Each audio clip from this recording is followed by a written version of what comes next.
I am Hans Voss, and I'm going to welcome you here to our 2017 Milliken reception. Thank you all for coming. It's a big evening, a big day for us, and for Mary, and for the whole community. So this is our biggest day of the year at the Groundwork Center. Many of you are regulars at this event. For those of you who are newcomers, welcome. It's all about celebrating this community and the supporters and our organization, and you are all part of that. So this works because you're here.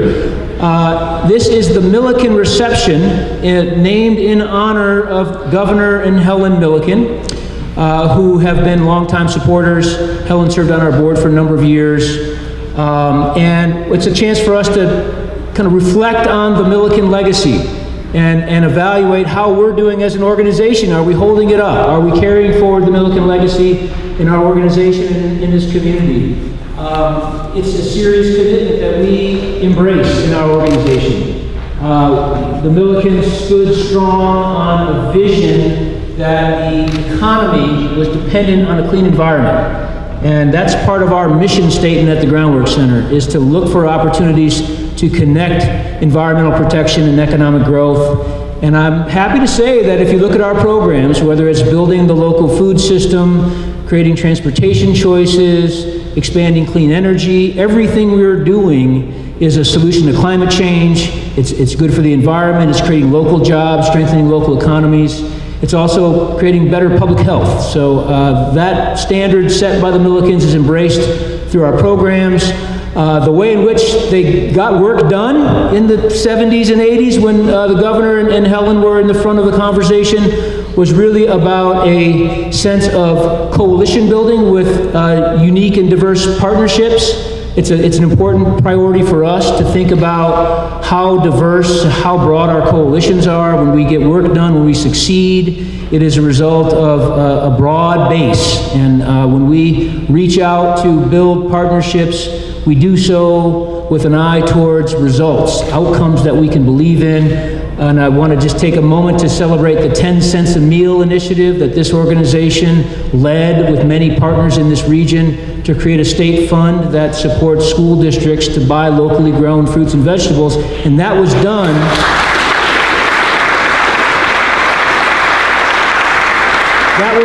in the Milliken spirit of broad-based coalitions. We had partners in agriculture, farmers, business leaders, local government, parents, teachers, school administrators, legislators on both sides of the aisle. It is indeed, we are successful when we have a broad base, and that's a spirit that we bring to our programs.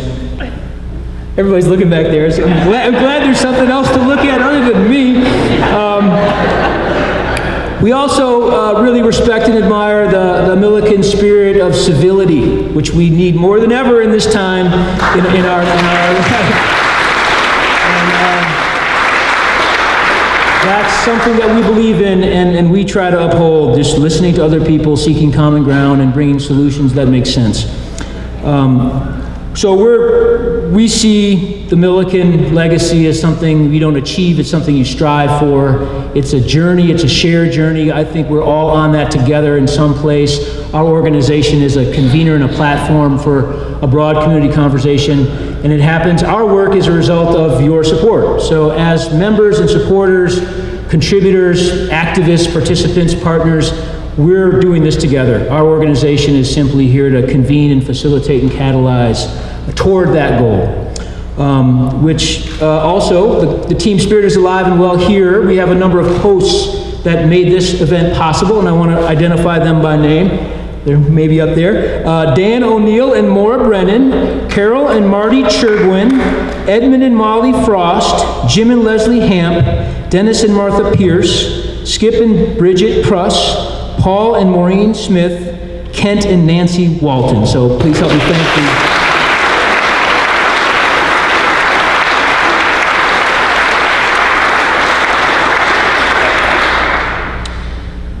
So the special moment here is to give our 2017 Milliken Leadership Award to Mary Van Valin. Not yet, though, Mary.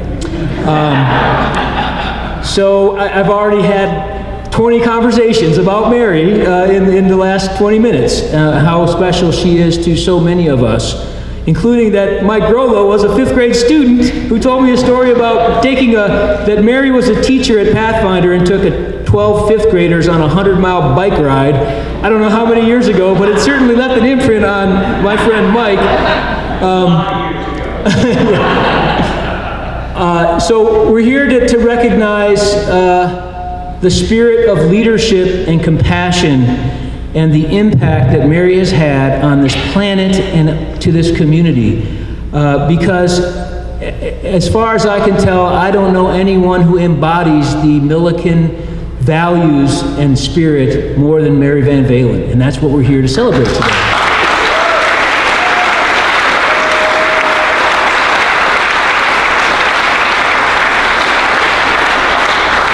So we do these events annually. We've done the Milliken Leadership Award now for like 15 years. A number of past winners are here. I really enjoy the role, the opportunity to give recognition and to bestow the award. It's something that's kind of a highlight for me. But as I thought about this moment with Mary, who's a close personal friend and kind of brings such a big heart to what she does, I thought, I can't do this alone. This is a community celebration, and I need some help from my friends. So we have a video that we want to show, which Mary doesn't know about, but just roll with us here, Mary. I asked my daughter Lucy and a few friends and filmmaker Bill Lotka to take a moment and do a video tribute to Mary. And here is the video.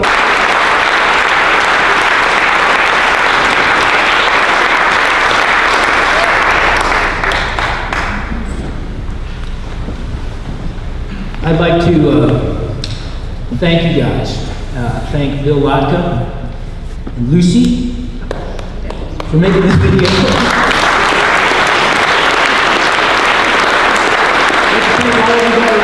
On the video, it was really something. One of my goals is to give you a little recovery time here. So, but I got to recover myself. We could have made a 3-part documentary on Mary's life. There's a lot that we didn't talk about with Mary. We could have featured on that. The Pellizzari Natural Area on Center Road on the Old Mission Peninsula wouldn't be there without Mary. The Unitarian Universalist Church in Grand Traverse area is a vibrant place because of the commitment that Mary's provided there over many years. All of the work she's done in education, in tutoring, all the other activism that I'm still hearing about, things I didn't even know about her. So we selected a few, and we relied on some friends to speak to their experiences. But I think the theme, it comes across, regardless of what she's involved with. It is the spirit of grace and courage. What'd you say, Gary? Grace and urgency. And that I'm not going to accept no for an answer. I love life, that she loves life. I mean, the messages are applied, and that's the reason she's successful, and it's the reason we're celebrating her today. I want you to know, if you want others to see that video, it'll be on our website on Monday morning, and we will spread it around and see if we can get some attention to it. So with that, we have lots of time. So there's no hurry, Mary, but I do want to officially give you the award. You can stay there for a sec. This is our plaque that we're going to give Mary to hang in her house somewhere, and we also hang in our office, so you can always come by and check out our wall of fame of award winners. So this is on behalf of the Groundwork Center for Resilient Communities, the 2017 Milliken Distinguished Leadership Award to Mary Van Valin. Groundwork is thrilled to honor Mary Van Valin with the 2017 Milliken Leadership Award. Mary arrives at this celebrated moment not by way of a high-level career in politics or business. Rather, Groundwork recognizes Mary simply for the content of her character, for who she is, and the way she inspires all of us to be better human beings. As an educator for 30 years, Mary supported and encouraged a generation of children to become young leaders and thinkers. A dreamer and a doer, Mary's compassion for others, her graceful manner, and her unyielding courage to do whatever it takes to help people and the environment have resulted in an astounding track record of achievement in conservation, climate solutions, and community well-being. So with that, let's invite Mary up to share this.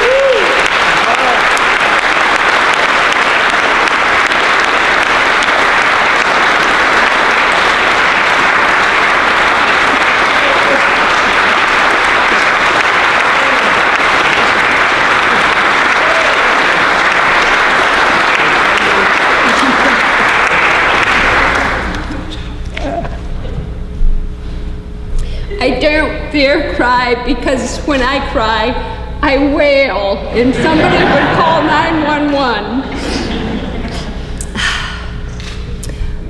A friend once told me that when you're given a compliment, the appropriate and mature thing to do is simply say thank you. It's much easier for me to point out how all of you here should be here. But I'm going to try to reach for that level of maturity tonight and just start by saying thank you. Thank you. Thank you. To be honored in the name of Helen and Governor Bill Milliken is almost beyond belief to me. I believe that they set the standard for how we are as human beings in a world that needs rules we collectively agree on. And how we treat each other has been modeled for us in the most beautiful way by both of them. You may know a whole lot more than I about Helen and Governor Bill Milliken, but I wanted to share with you the personal ways I knew them. First, Helen. In the 1980s, a whole crew of neighbors of the Central High School area would get together to exercise at 6 a.m. and Helen would come. And Lynn Mixer would lead us in these wild exercises. And as we were warming up, I'd often be next to Helen, we'd be stretching out and kind of groaning and moaning over early morning.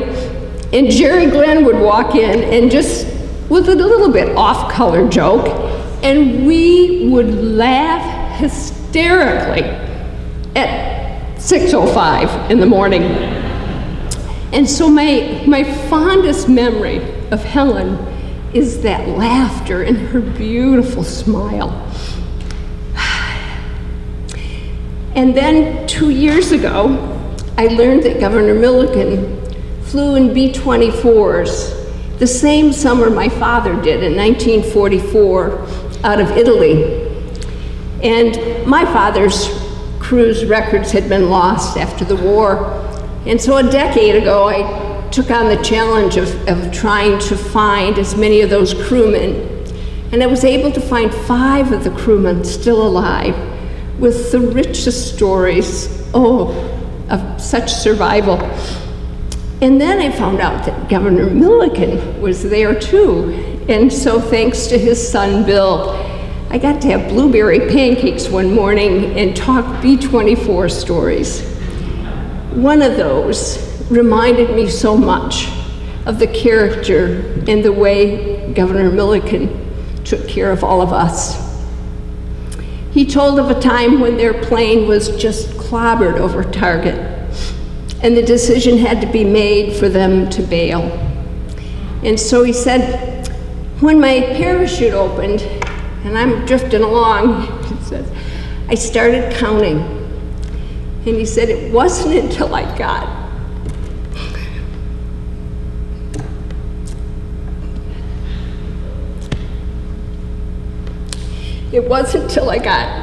to all 9 of my other crewmen that I knew we were going to be okay.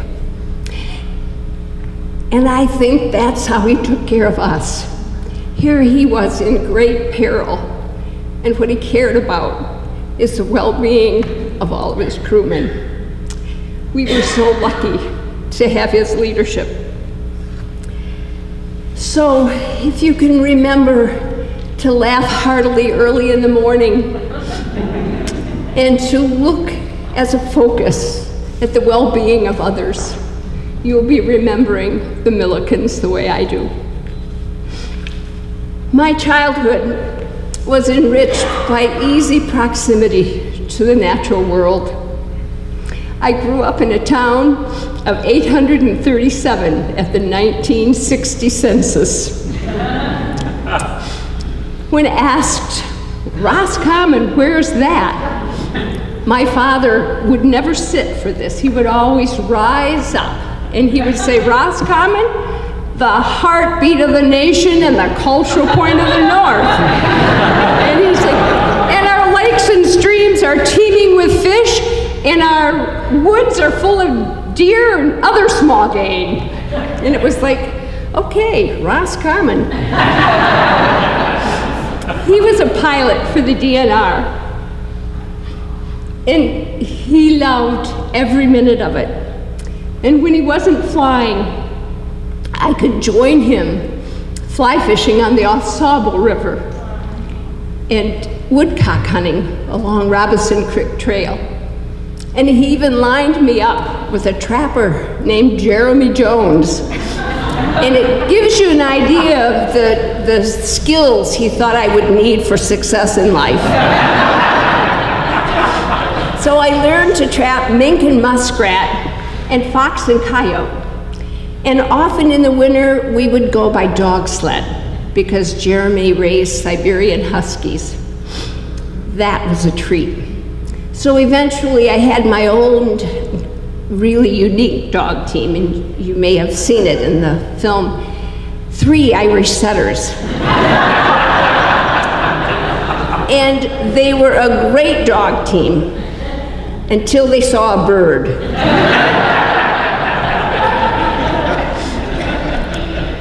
Something that also really inspired me in my youth were the men of the Rotary Club in this tiny little town of Roscommon. They sponsored a summer recreation program for all the kids in the community at no cost. And we'd ride our bikes down to the gym and we'd play, and then we'd hop on a school bus, they'd take us to Higgins Lake, and we'd take swimming lessons every day. And then by noon, we'd be back, ride our bikes home, have a little lunch, and head back. And we'd swim twice a day.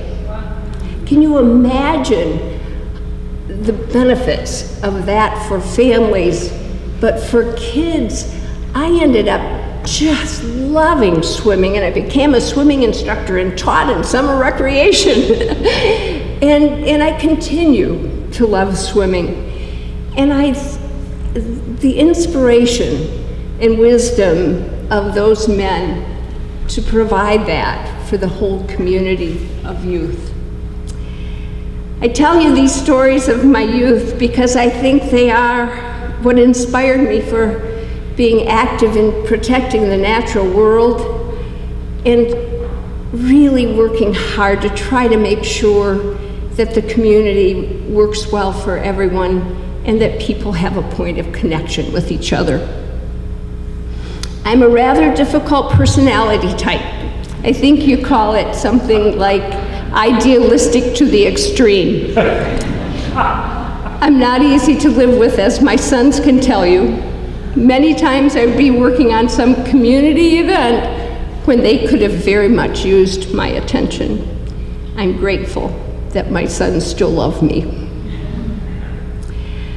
The burning question for me as an idealist is, how could we make this better?